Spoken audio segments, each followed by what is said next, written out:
Hello guys, ayan, for today's video pala ay magsusukat naman tayo ng iba't ibang klase ng capacitor.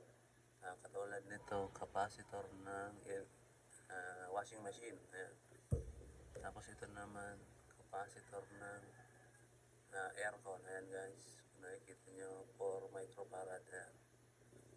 Tapos ito naman, capacitor ng electric fan. Ayan yung dalawang, bali, apat na terminal.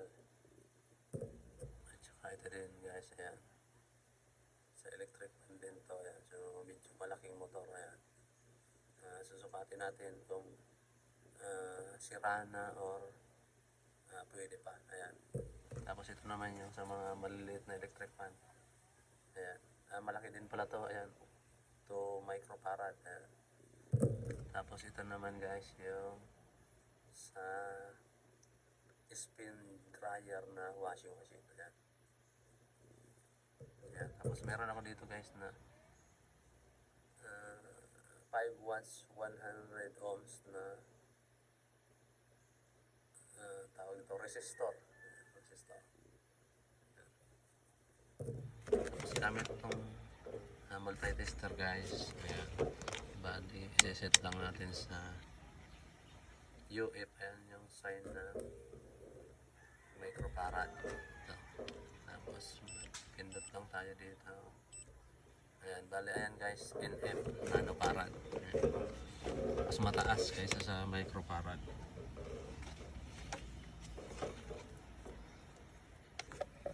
Tapos uunahin natin to guys yung sa washing machine. Ayan. Bali, i-discharge muna natin kung may karga. Ayan. Gamit tong 5 watts at 100 ohms na resistor. Ayan. Bali, huwag natin guys hahawakan yung dalawang ito kasi baka makuryente tayo. Kaya kailangan natin ganyan lang. Ayan, pag discharge na yan, pwede na natin sukatin.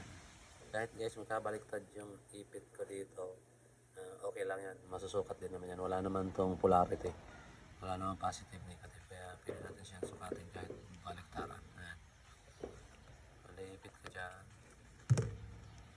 Tapos ito,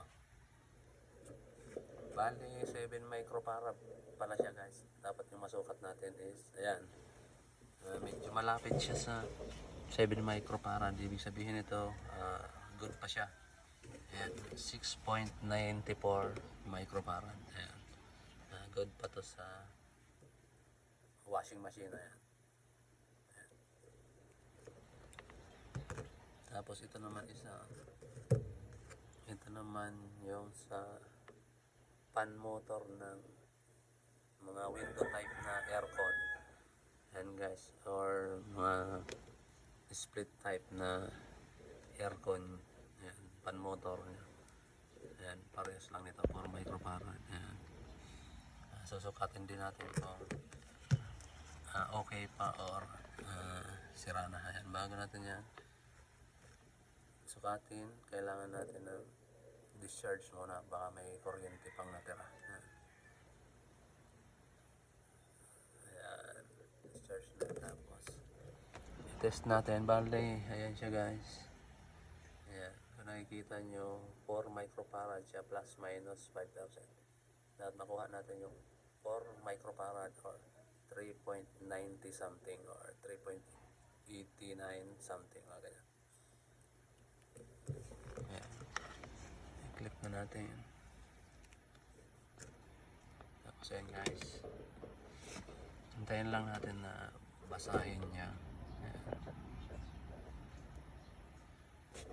Bali ayan guys, bali open na tong capacitor na to. Ayan, hindi na siya nababasa. Ayan, 10.33 microfarad. Ayan, wala siyang nababasa. Bali ito guys ay sira na pag ganito. Ayan, 4 microfarad. Ayan, hindi makita. Ayan guys, 4 microfarad. Ayan, bali sira na siya. Ayan, hindi siya na reading. Ayan yung lumalabas. Ayan. Bali ito, busted na to. Tapos ito. And then guys, 2 microfarad sa electric fan or maliit na fan motor ng aircon. Ayan. Tapos discharge ulit natin.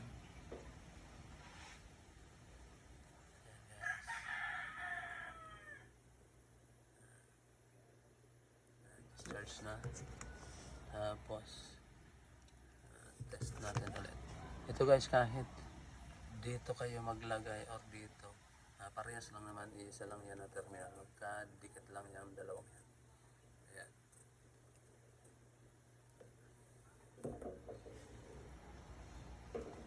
Ayan guys, 2 microfarad. Tapos yung lumabas sa tester natin, sa digital tester natin ay 1.77. Itong mga ganito, 77. Medyo pwede pa naman ito. Pwede pa naman gamitin. Ayan, halos konti na lang siya bago bumaba sa, ayan, plus minus 5%. Mayroon kasing plus minus 5% yan. Ayan. Pwede pang magamit, pwede pa naman magamit to. Ayan. Pero madali nang masira. Ayan, madali na siya masira. Ayan, ito. Tapos ito naman sa electric fan. Ayan guys. Ayan, mga gamit na to guys. Ayan. Ayan, may mga solda pa yan. Ayan. Ititest yan. Ulit din natin kung pwede pa. Ayan. Bali, discharge ulit natin. Ayan. Tapos, test ulit natin.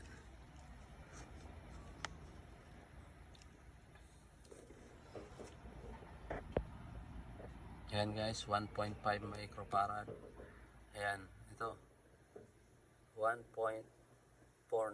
Ito, okay pa to guys. Ayan, 91 yung 1.491. Ayan.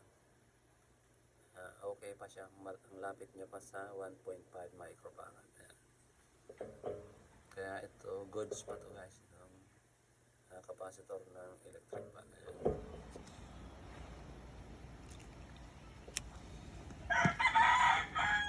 Tapos ito din. Ito guys ay bago pa. Ayan. Pero susukatin natin kung okay pa siya, kasi pag minsan may mga bagong malapit nang masira, kasi yung mga imitation lang, yung parang galing lang ng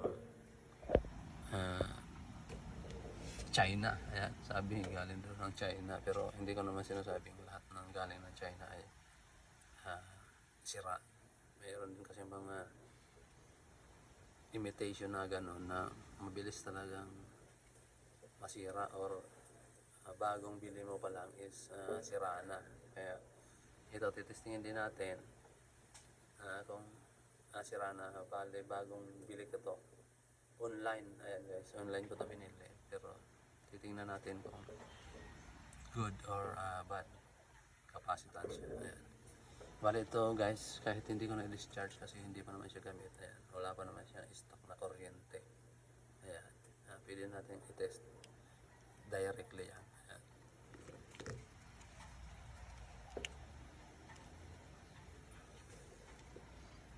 Ayan guys, good na good. Haling online. Ayan, online shop yan guys. 2.049 microfarad. Ayan, good na good. Kaya yan guys, hindi naman talaga sira yung mga galing online, pero yung mga sabi lang nila na may mga ganun daw na mabilis masira, or bagong bili mo pa lang sira na yung capacitor. Ayan.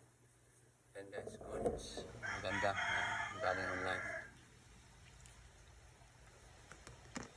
Tapos ito guys naman yung ito guys ay sa,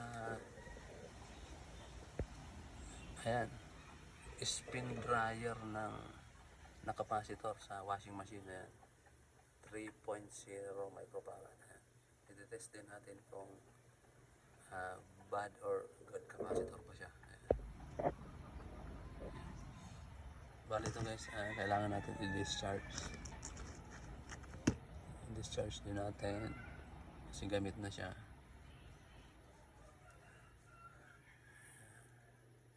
Tapos dikit lang natin yun guys. Walang didikit yung kamay kasi makakuryente tayo. Ayan. So ayan guys, na discharge ko na yan. Pwede na hawakan yan. Hindi na tayo makakuryente niyan. Ayan. Ayan. Kasi meron siya guys na naiipon na halos 450. Ayan o. Volts. Ayan guys. Yan yung nakakakuryente pag nahawakan natin yung dalawang wire na yan.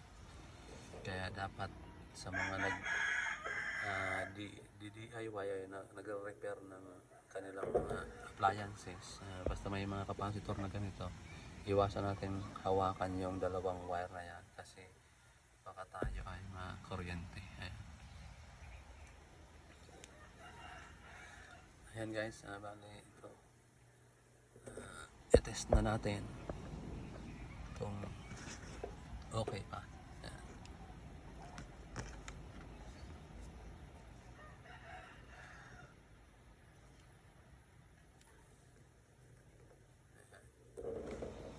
Ayan guys, ito guys, ayan, mayroon pa siyang reading na 2.279 microfarad. Ayan. Yung mga ganyan guys, sira na yan. Dumikit. Ito guys, hindi na pwede yan. Ayan. Pag ganyang reading sa mga capacitor nyo, pag DIY kayo, ayan, mga ganito, hindi na pwede yan guys. Ayan. 2.2 microfarad, 2.279 microfarad. Ayan. Bali yung ikot ng motor nyo, ng spin dryer, no, mahina na. Parang pag kinargahan mo ng maraming damit na nilabahan, ayan, hindi niya na kayang paikotin yan kasi ayan, mahina na ang ikot ng motor at mahina na yung capacitor. Ayan, sira na siya. Ayan guys, so maraming salamat sa panonood. Please like and share para po malaman din ng mga nagdi-DIY kung paano magsukat o mag-test ng sirang capacitor or good na capacitor. Ayan, maraming salamat po. God bless.